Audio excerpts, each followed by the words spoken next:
السلام عليكم ورحمة الله وبركاته. كي راكم حبيباتي؟ كي راكم الشاطرات؟ ان شاء الله يا ربي تكونوا في احسن الاحوال ويلقاكم هذا الفيديو بصحة جيدة. حبيباتي اللي ماهيش مشتركة معايا تشترك في القناة، تضغط على زر الجرس، ومرة على مرة تدخل عندي وتزهيني بلي كومنتير وبلي لايك. ان شاء الله يا ربي تعجبك القناة تاعي. هنا جبت لكم واحد الوصفه، واش نقول لكم، واحد القمه، واحد التحفه شابه بالبزاف. هذه الوصفه من التراث الجزائري العريق اللي يسموها طاجين الخوخ، وكان يسموها اللحم بالخوخ. انا ما درتش اللحم، درت غير الدجاج وجاني تحفه. نبداو فيديو تاعنا بالصلاه والسلام على حبيب المصطفى. هنا نروح نجيب هذيك البطاطا الحمراء هذه تاع المعقوده، نروح نغليها في الماء فوالا حبيباتي. ومن مور اللي نغليها وطيب لي نروح نصفيها ونبدا نقشر فيها وهي سخونه. ما تقالوش حتى تبرد لكم، على بالي راح تغبنكم، معليش جيبوا فرشيطه كيما انا درت ونبدا نقي فيها كيما هكا بالسكين. نروح نمرسها مليح مليح وهي سخونه. نضيف لها شويه تاع المعدنوس ونزيد لها الملح وفلفل اسود. وعندي هذيك الحبه تاع البيض ما نحطهاش كامل، لا لا حبيباتي، راح نضيف غير صفار البيض. وهذاك البياض راح نخليه من بعد نحتاجها في باقي الوصفه. هنايا نروح نجيب الفرماج. عندي حبه تاع الفرماج، تنجمي تزيدي زوج، يعني اللي عندك في الدار. انا كانت عندي غير حبه، نحرك مليح مليح ونخليها في الثلاجه تبرد لي حوالي ساعه. نروح نجيب لحم مفروم، هنايا عندي 150 غرام، تنجمي تستبدليه بالدجاج المفروم. نزيد لها شويه تاع البصله تكون معصره مرابيه ومعصره. نزيد الكركم، الملح، الفلفل الاسود، الفلفل الاحمر الحلو، وشويه تاع زنجبيل. نضيف ملعقه كبيره تاع الخبز المطحون وملعقه صغيره تاع السمن.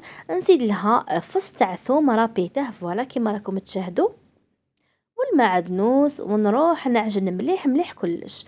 من مور لي نعجن الخلطه تاعي واش ندير، نروح نكورهم كريات صغيره على هذا الشكل، يعني ماشي يكونوا كبار بزاف، كيما حبه تاع الزيتونه فوالا حبيباتي. نشكل كامل هذه لافيونداشي ولا اللحم المفروم ونوري لكم كيفاش طيبت المرقه تاعي. هنا المرقه واش حندير، ندير ملعقه كبيره تاع السمن، نضيف لها 3 ملاعق تاع الزيت، ونحط لها البصله. هنا كانت عندي حبه تاع البصل، شويه درته في اللحم مفروم والباقي حطيته في المرق. نضيف الدجاج اللي كان عندي، يعني هنايا الكميه على حسب واش عندك في الدار.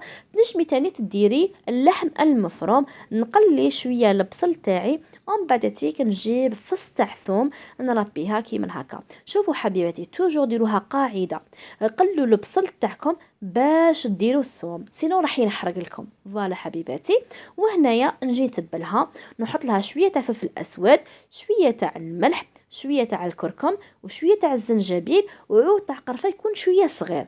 حبيباتي القاعده تاع زمان تقول لك ديري فلفل اسود والملح والقرفه، وانايا ضفت لها الكركم والزنجبيل، وصدقوني الذوق راح يجي روعه. هنا نمرقوها بالما يكون سخون. انا راح نغلق عليها فلاكوكوت، كنت شويه مقلقه وكنت صايمه، ما كاش عندي الوقت باش نطيبها بالطنجره. طيبتها فلاكوكوت وغلقت عليها. الحمص اذا كان عندك طايب خليه في الاخير، اذا ما كاش طايب حطيه في الاول فوالا. هنا من مولي طاب لي الدجاج تاعي، حطيت له الحمص وزدت له هذوك الكريات تاع اللحم المفروم.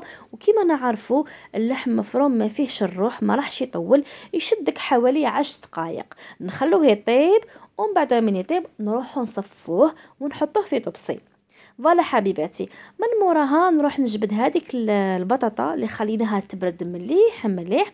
نجيبو شويه تاع الفارينه ونجيبو الخبز المطحون وهذيك البياض تاع البيضاء اللي خليناها في الاول، نزيدو له حبه تاع البيض ونضربوه مليح مليح هكذا باش ما نرموهش فوالا حبيباتي. يعني التشكيل من اسهل ما يكون. هنا شوفوا البيض ما راهوش يبان، انا كي كنت نصور ما انتبهتش، سامحوني حبيباتي، بصح كي انتبهت غادي نعاود نلص كلش للوسط باش تشاهدوا مليح الطريقه فوالا حبيباتي، هنايا راح نقص لكم شويه لا فيتاس تاع الفيديو باش تشاهدوا الطريقه. يعني هاد الطريقه من اسهل ما يكون، غير تبعوا برك وشوفوا.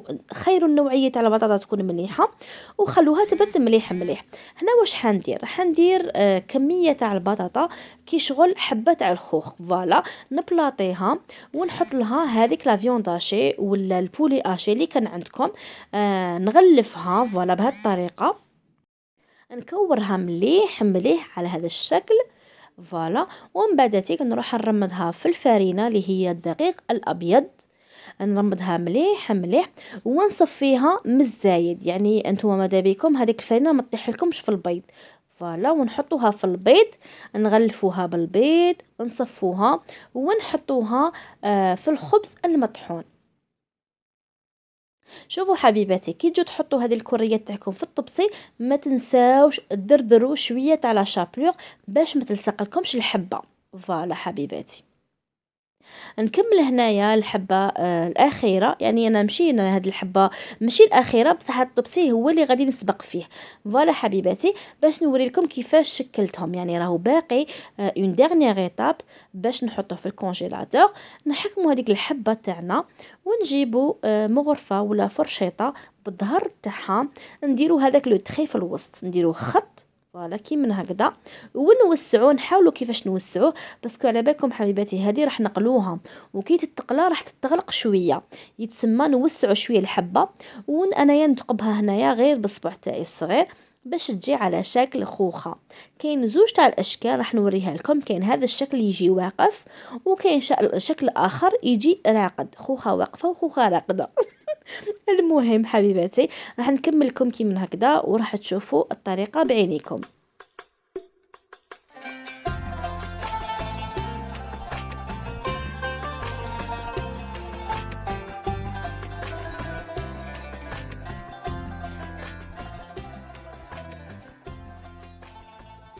يعني راكم تشاهدوا حاجه سهله.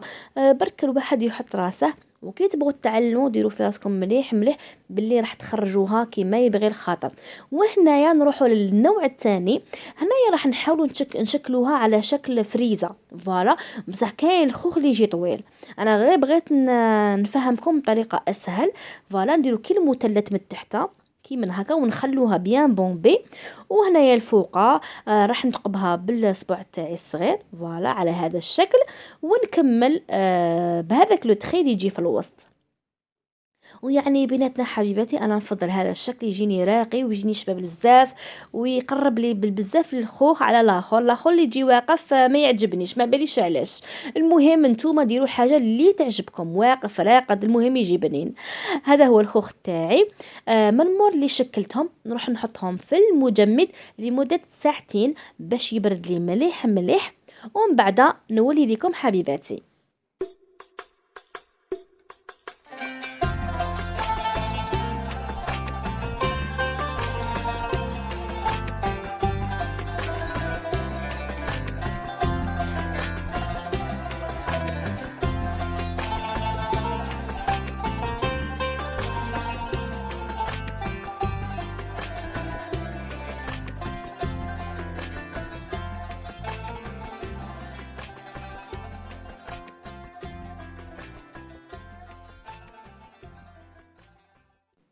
والبيض اللي بقى لنا ما راحش نرموه، نجيبو نص حبه تاع الليم نقلعوا لها هذوك البذور. شوفوا هنا جيت نحي البذور عشيت مضيحتهم في البيض، زعما الحاجه اللي بغيت نوخرها طحت فيها معليش حبيباتي. ونروح نعصر هذيك النص حبه تاع الليم مليح مليح فوالا على هذا الشكل. صدقوني هاد الطريقه راح تعطيها ذوق مميز. يعني هذه من بكري جدودنا يديروها في المرقه البيضاء. ديري هاد الطريقه راه جوازات تاعو غادي يجوك بنان بالبزاف. ونضيف لها من المرق اللي طيبنا فيه الدجاج والحمص. هنايا شوفوا حبيباتي المرقه تاعكم الا كانت سخونه تم كي تحطيه فوق البيض دربيه مليح مليح باش البيض تاعك ما يطيبلكش. بهذه الطريقه شغل راكي تدفي في المرقه وراكي تخلطي في البيض. فوالا حبيباتي راني وصيتكم ما تخلوش البيض تاعكم يطيب لكم في المرقه سخونه. فوالا غير تحطوه حركوا مليح مليح. فوالا الزينات. ومن بعد تيك غير تدفوا هذيك المرقه وهذاك البيض، حطوها في الطنجره ولا في لاكوكوت اللي كانت عندكم. فوالا على هذا الشكل. هنا راني نسخن فيها باسكو راني عاد باغا نجمرها.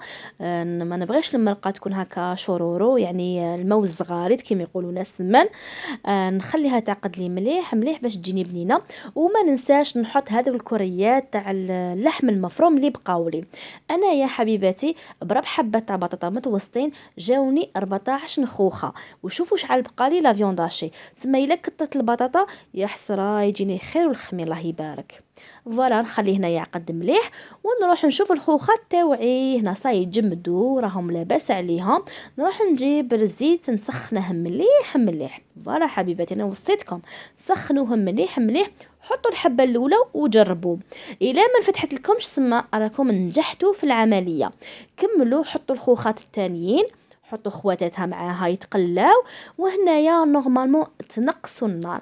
انا هنا نسيت باش نقص النار، شغل كلي اللون تخطف لي. المور اللي تحطوا الحبات نقصوا شويه النار حبيبتي راني وصيتكم. ومن بعد قلبوا الحبات تاعكم باش كامل يتقلاو لكم على لون واحد. هنا شويه شوفوا حمارت لي فوق زياده، معليش حبيباتي ما كاش مشكل، يعني انا من بعد تيك اللوغو ما جانيش محروق. مي وشنو ماذا بكم تحمروهم شويه. وهنا نرفدهم بيسكو كلشي راهو طايب، ما راحش يدي مني بزاف الوقت. نروح نحطهم نقدرهم ونوخرهم بجيه. وهنا يا حبيباتي شوفوا الله يبارك شكلا وذوقا هاد الطبق من الاطباق المفضله ليا. يعني انا ملي كنت صغيره ماما ربي يرحمها كديرهونا في رمضان كي نسمعوا بلي دارتنا طاجين الخوخ كامل نفرحوا في الدار. يجي شباب بزاف تحطيه لضيافك تحطيه في رمضان، يعني يحمر الوجه. والبنه ما نقولكمش رائعه. المهم حبيباتي هنا راح نسقيهم بهذيك المرقه الله الله الشابه والخضره. وشوفوا الحبات راح يشربوا لكم يجي روعه. المهم حبيباتي هنايا نسيت باش نقسم لكم حبه، في التالي بقات لي حبه صوفيتها وقسمت لكم باش تشوفوا كيفاش جاني في الاخير. وهنايا ما عليا نقول لكم غير تهلاو في روحكم، ونتلاقوا ان شاء الله في فيديوهات قادمه بروتينات تدابير ووصفات على قناتي. مع السلامه حبيباتي.